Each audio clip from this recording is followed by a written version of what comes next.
He's so Vaeni. He's so Vaeni. Aloha, ladies and gentlemen. My name is Jeremy Vaeni, and this is He's So Vaeni. That's right. You know what you clicked on. Today we're going to be taking another stab at non-duality. How hard can it be? It's one. It's non-dual, right? It's oneness. How can we keep screwing up oneness? But we're going to see if Truth is Everything gets it right with his video, Non-Duality, Fall in Love with Not Knowing. But first, as promised, I'm going to read some listener questions and give my feedback. So the first comes from Motorhead48067, who had said in a show thread a couple of weeks ago, I'm wondering what your opinion is on the talk in spiritual circles about frequencies and vibrations and raising your frequency, etc. It doesn't pass the smell test for me and seems like the usual New Age nonsense, but as someone who is pretty new to non-duality and meditation, I don't want to write anything off that maybe I just haven't experienced yet. Thoughts? Well, my thoughts are that I'm with you. I think the whole raising your vibrations, raising your frequency, all that stuff, probably came to us originally through Theosophy, as everything in the New Age does. Theosophy back in the 1800s was, it's its own story. But essentially the Theosophists brought together wisdom of the East and from the West and wherever they could find it. They sort of brought it together and tried to create a smorgasbord of like occult and mysticism wisdoms. So odds are you're going to find it there first. But I do know that in cultures around the world, they do talk about healing vibrations, from crystals and the such. So I probably somewhere healing vibrational stuff gets transmuted via the telephone game into raising your vibration, going into a higher vibration, frequency, density, all of that.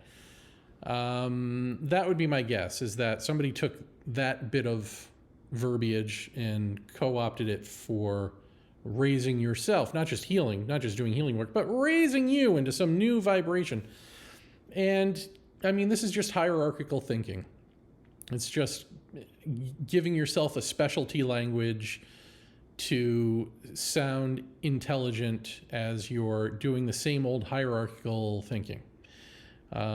So there's nothing to see there as far as I'm concerned. It doesn't pass the smell test for me either, which isn't to say that you don't feel vibrations and stuff. I've talked about the energy that is not Kundalini, but the slit opening at the base of the spine, and energy pours in and it feels blissful, and it's like you're on a bed of energy. It's like this beating, it's like you're lying on beating, joyful somehow ping pong balls that are, and it's so palpable. It feels as though you're levitating, even though you're not levitating.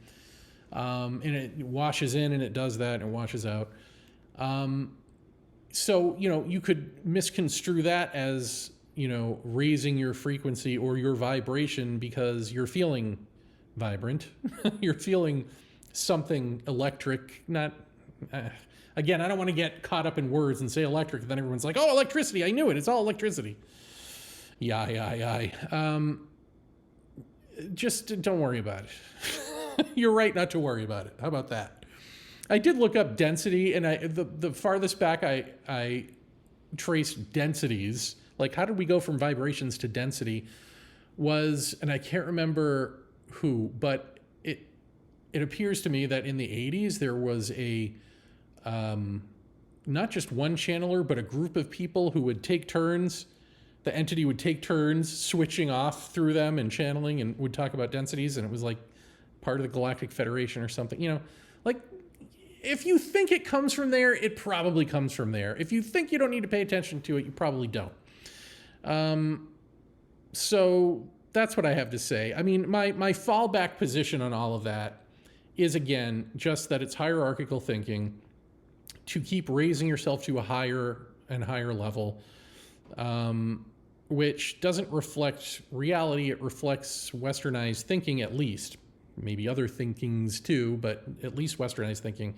It's attractive to us to think that there's a hierarchy, and that we can climb and evolve and get there and all of that. And it's like, no, just shut up.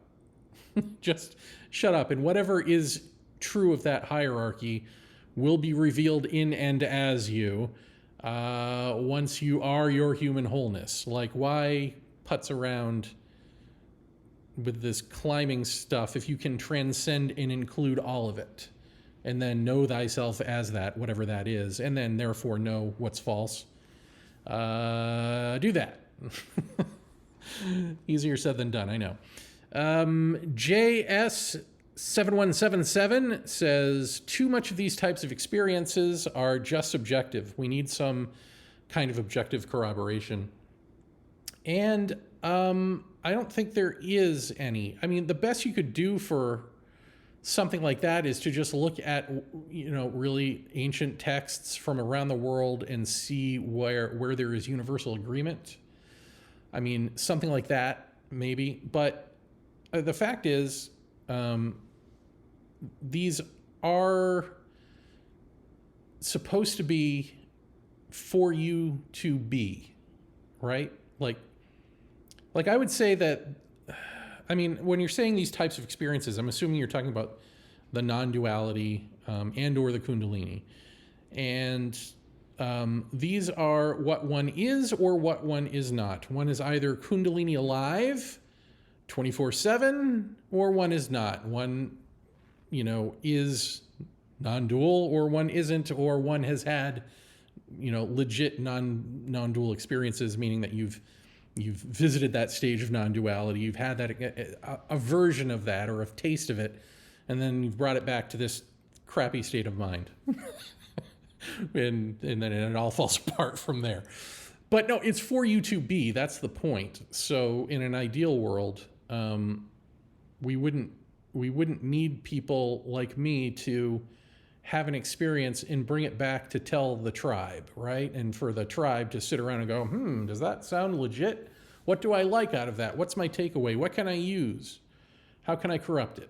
No, everybody would be having this situation, not experience, but everyone would be cracking the egg open and fluttering around like the butterfly that you are, Jay. Because it's what we are meant to be. It's not what we're meant to visit and bring back forever and ever and ever. And I think as a result of treating it that way, we see that our society is corrupt, and we are at best mentally ill. So we're destroying ourselves. Bingo! All right. I hope that was both useful and depressing. Now, let me bring up today's victim. Maybe not. I mean, he's adorable. But maybe this guy, maybe this guy is going to be onto something here. Non-duality, fall in love with not knowing. Let's see. He's young. Do I need to grade on a curve? Let's find out.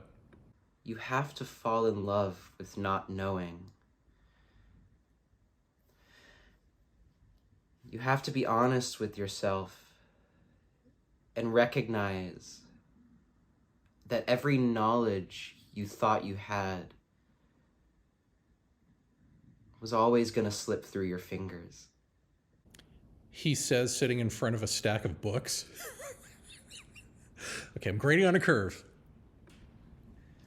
It was just a veneer that you put up, responding to fears of self-preservation or not fitting into the world, fears of forgetting yourself, fears of not living up to your potential, whatever that even means. We live in a world full of these veneers that ultimately comprise themselves of this deep-seated delusion that there is some particular truth that can be expressed in perfect language, the knowledge of which can be held on to and possessed, the knowledge of which can be lost. The veneer of professionalism. We all put on our suits and walk out into the office and, look, I've got my shit together. I know what I'm doing. Wait, but how old are you, dude? You're like 17, right? Like, am I wrong? If this guy is working for a living, there are child labor laws to prevent this. I'm just saying. I have a real solid head on my shoulders. We forget that, like, just a half an hour ago, we were hauling our asses out of bed, taking a shit, masturbating, eating cereal. Like, we are monkeys that put on suits and act like we're so fucking serious all the time. And it's very easy to just immediately reject, like, all of that in a very immature way, right? And it's not to say that there's not a kind of reason to this madness. It's not to say that there's no value or there's no joy that's being expressed in a professional environment. But it is to say that our civilization is built upon layers of abstractions that we identify so closely with. Okay, so this is cute and all, but I'm waiting for the non-duality part. That's why I'm not chiming in with anything, because to me it's, some of what he says is fine. Most of what he says is fine, but what's the point? That's what I'm waiting for. We take our innate intuition of our universal, infinite, eternal being, and we project it onto all of these outcomes, circumstances, and temporary states of mind that we think are going to somehow fulfill us. We walk through the streets, eavesdrop on strangers, recognize that the vast majority of people are either extremely unhappy or are distracting themselves from their unhappiness by either talking just to talk or doom scrolling TikTok on their phone for hours on end. We have all of these little victimizations about ourselves. The bus is late by a few minutes and we feel personally targeted by the big evil transit system. We're given a mean look from a barista who's having a bad day, and for the next 10 minutes we ask ourselves what we could have done to deserve that. We let all of these little inconveniences dictate everything about our lives. And all of this is simply the inevitable consequence of thinking that there is something to know, that you are someone who can know that thing, and that knowing that thing is a necessary and sufficient condition for everlasting happiness. So,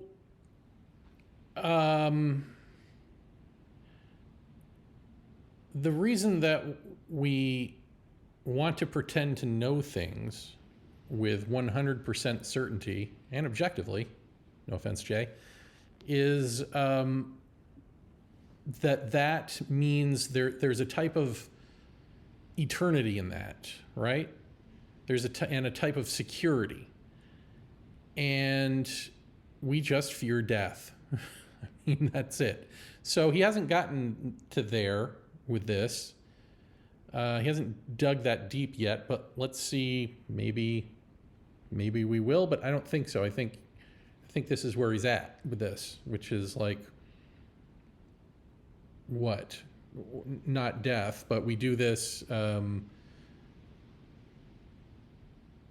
let's just see. And all of our philosophies and our sciences, Like, let's be honest with ourselves. We're all just searching for this intangible thing. No one even knows what to call it or how to express it or even to express it. And yet, in science, there is this search for unity, the theory of everything, right? That one equation that when we find it, everything just makes sense.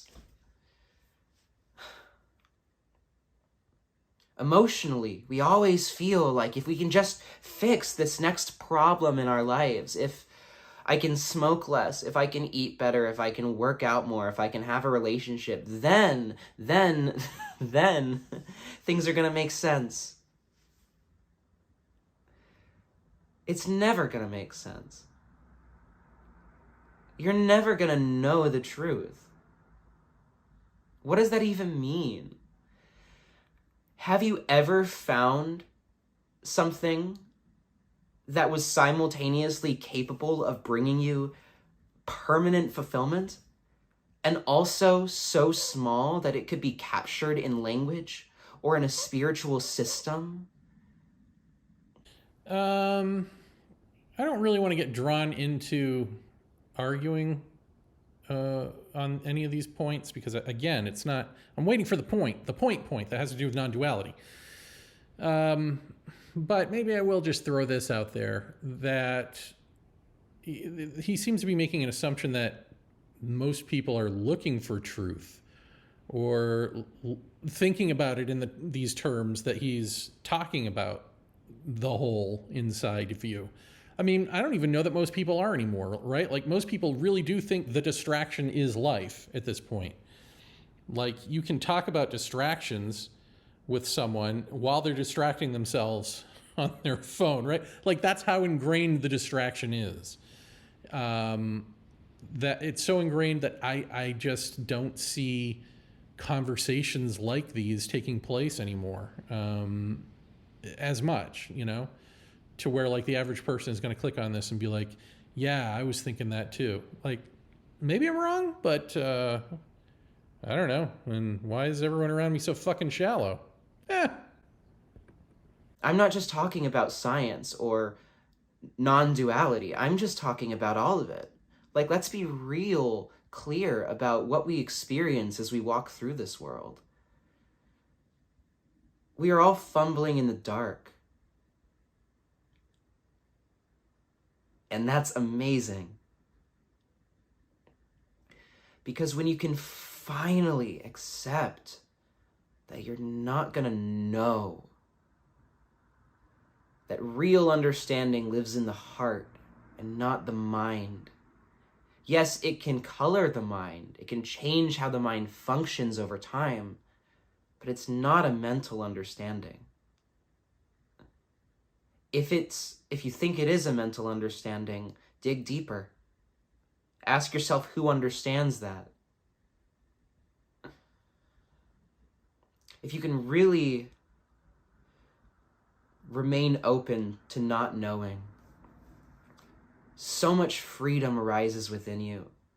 So much spontaneity and joy and just utter bliss that is completely independent of all of these arrangements of chairs on the Titanic that you've identified with your whole life.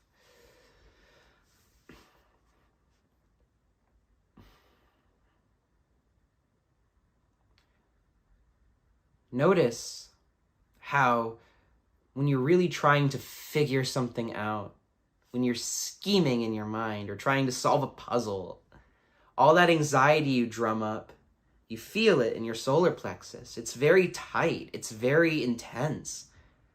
You can feel yourself not breathing if you pay close attention. Like, you literally stop breathing as you get super deep in those thoughts.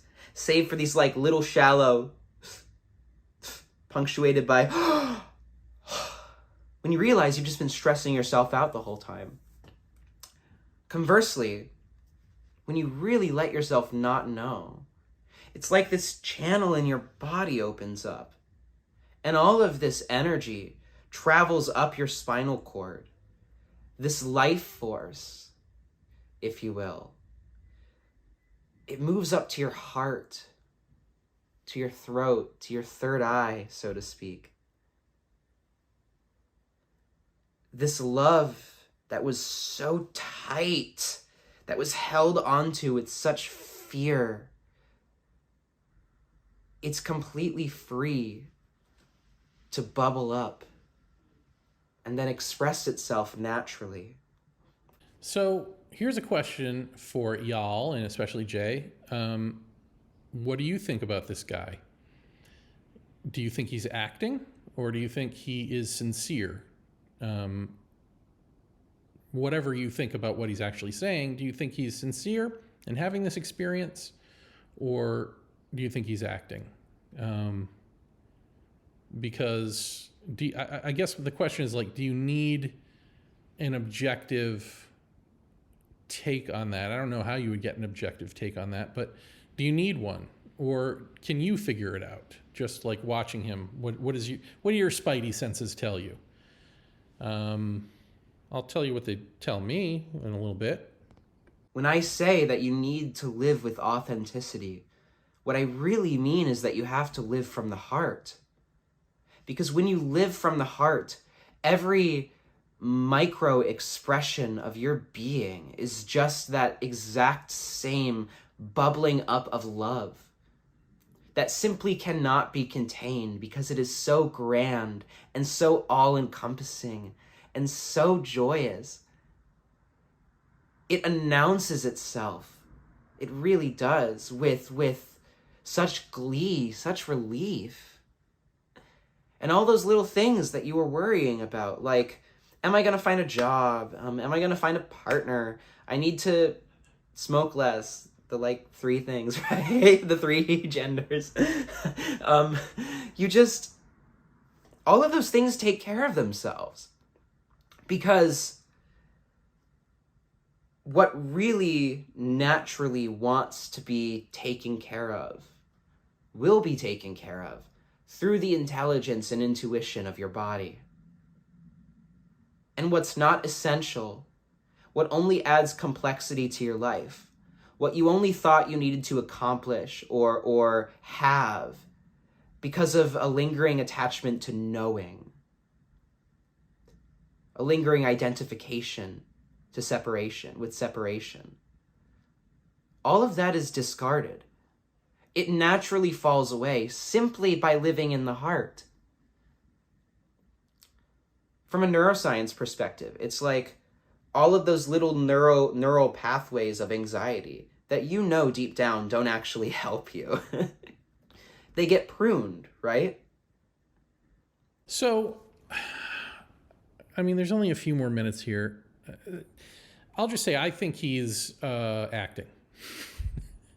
He said some things that I like, that, identifying with the chairs on the deck of the Titanic. That's a good line. But ultimately, I think he is acting, and none of this rings authentic to me, and that's my own personal opinion. And so that's problematic as I'm trying to listen and decipher what is factually accurate. But if I look beyond that, it's also not ringing true in the idea of not knowing, of just being a dummy, just throwing your hands up in the air, being like, I don't know anything, automatically puts you in some sort of alignment with an energy that will take care of you, is such a white guy thing to think, or white gal. It's like, it's a white privilege thing more than anything. That's what it appeals to. That's where it comes from, as far as I can tell. And certainly when you're in the flow, man, there are pockets of time where synchronicities line up, where it's like you have no choice but to read signs because they're being shown to you by whatever, the universe, however, whatever intelligence label you want to put on it. I don't know. But it happens. But it also stops happening. And then when it stops happening, you go, oh God, what's going on? I don't know what to do anymore. I thought I had everything all figured out. Like, the not knowing in the way that he's talking about becomes its own knowing, its own reassurance or self-assurance that everything will be just fine if you just let go. Well, again, it'll be fine sometimes when you do it right. It's fine for a while and maybe a good long while, and then it stops, and then you have existential crisis, or you just sit in your shell waiting for the next pocket to build up of like knowing what to do next. And I think that comes from, it can often be confused with, oh, I must be on the right path because all of these right things are happening to me to tell me I'm on the right path. And it can be that, but it can also just be that you've had a lifestyle change, and like life, in this invisible way is reorganizing around that, restructuring around that. And so bringing you into whatever that new thing is that you're up to, which doesn't have a judgment of whether it's the right or wrong path. It's just that any new path you take, just as you physically and mentally have to like rearrange your life around a new rearrangement of your life, right? Like, that's just duh. This other invisible thing that we're always talking about is also doing that. And so I think that can be confusing in telling you that you're on the right track or you're on the right path, whatever that means, and not just that you're doing a different path, and this invisibleness is also rearranging or rearranging you in the same way that you are consciously rearranging yourself. That just strikes me as more true in what I've seen and what I've experienced anyway. But certainly it's dangerous to put out there, if you just stop thinking, it'll come to you. Like, really? Does that work for black people in America too? How many of them? All of them, or just the rich ones? Like, what are we talking about here? Anyway, let's see. Are we going to get to non-duality, or is it just like don't know things and then you're going to feel pretty good? You're not feeding them. So as I said in the last video, energy flows where your attention goes. So put your attention on love. Put your attention on love. No, don't put your attention on love, and don't not know. See, now I'm doubling down on he doesn't know what he's talking about.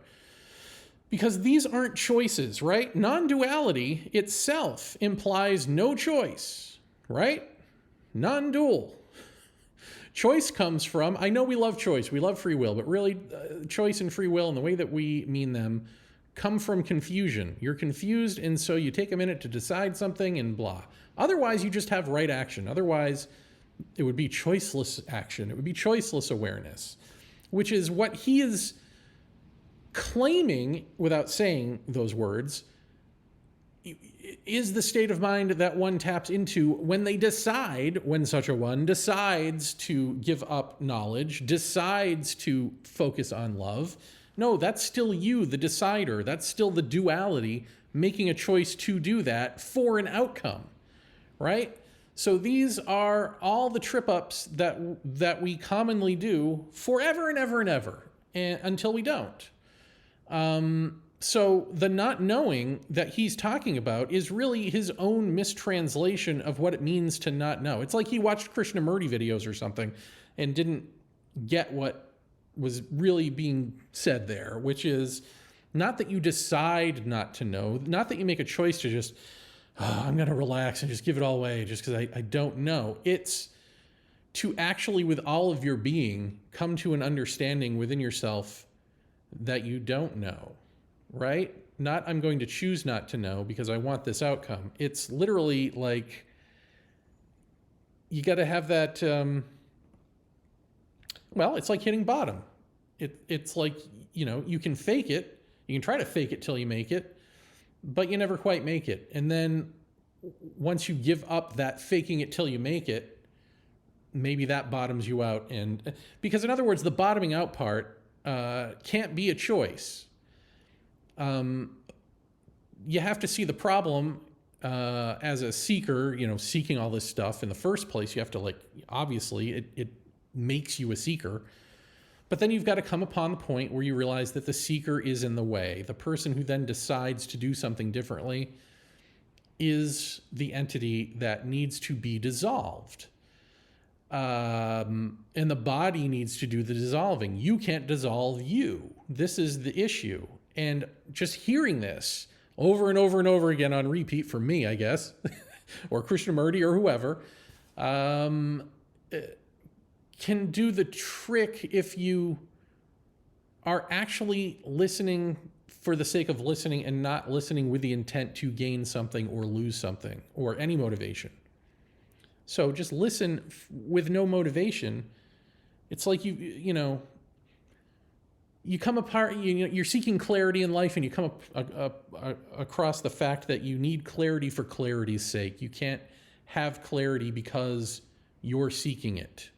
There either is clarity or there isn't. And if you're seeking it, you're in the way of clarity, ironically. So just see that and don't react to it by saying like, oh, well, then I guess I need to be clarity, huh? How do I do that? Like, just see it. The seeing it, if you see it authentically and fully, clears it up, clears up everything. That's the clear up part, the magical clear up part that he wants to be talking about but isn't. That's it. It's not, fake it till you make it. And then, life becomes a box of chocolates.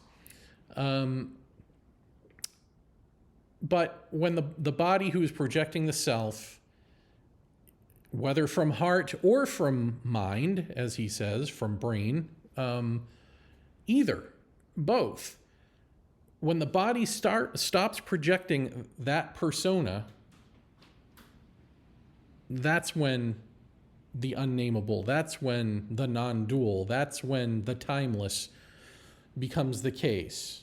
And, if I tell you that is love, if I tell you that is truth, these are meaningless words, and so it's further meaningless to chase after them as things that you want to be identified as or with, things that you want in your life.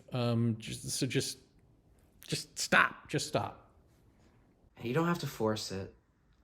It's okay if you don't feel love. It's okay if you're sad or angry or anxious. It's fine. Those feelings will come and those feelings will go, and you know that.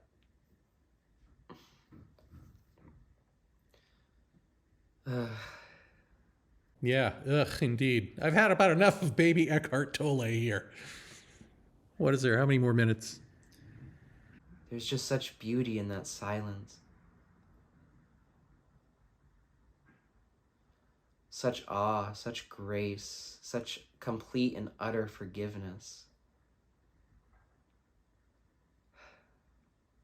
No, again, you are that silence.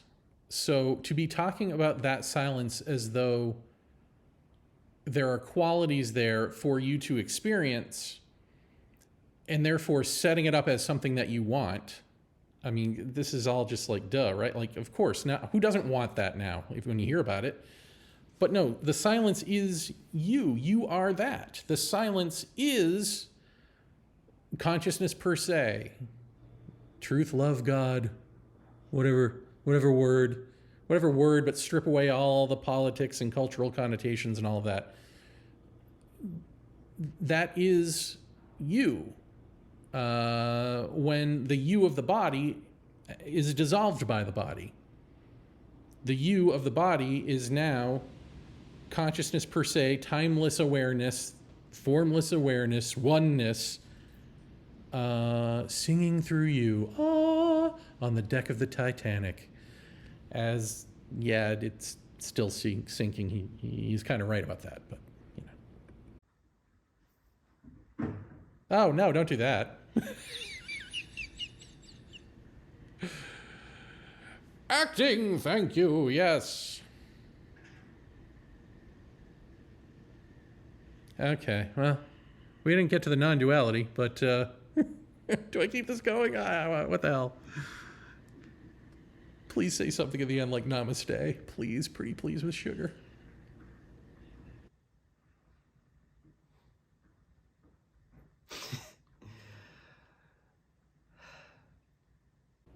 Oh, God. All right. Well, there you have it, folks. So I guess, yeah, sit with that. The question is, since we don't have objective committees of people sitting around to judge this, you're really stuck either believing that I'm telling you the truth or that I'm not, right? Like, so there's that. But I think the point isn't to believe or disbelieve. It's just simply like, if what I'm telling you is ringing true at all, and more true than what you're hearing from him or any of the other videos that we've been examining, then just sit with that. That's all, what does it mean, Like, what does it mean that the body turns you off and that you don't? And that selflessness brings about the self-awareness of, the first person identity as this truth, love, beauty, all of these qualities that are one formless awareness that we break down into qualities, that they become the first person perspective of the body. Don't even sit with, is it true or not necessarily, but just sit with it. I don't know. I got nothing for you. I don't have a way. I don't have a how. There is no how. It literally is like the fact of this has to conk you on the head and knock you out, or it doesn't. And that's it.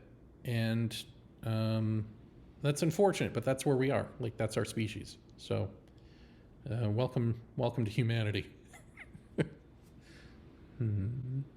He's so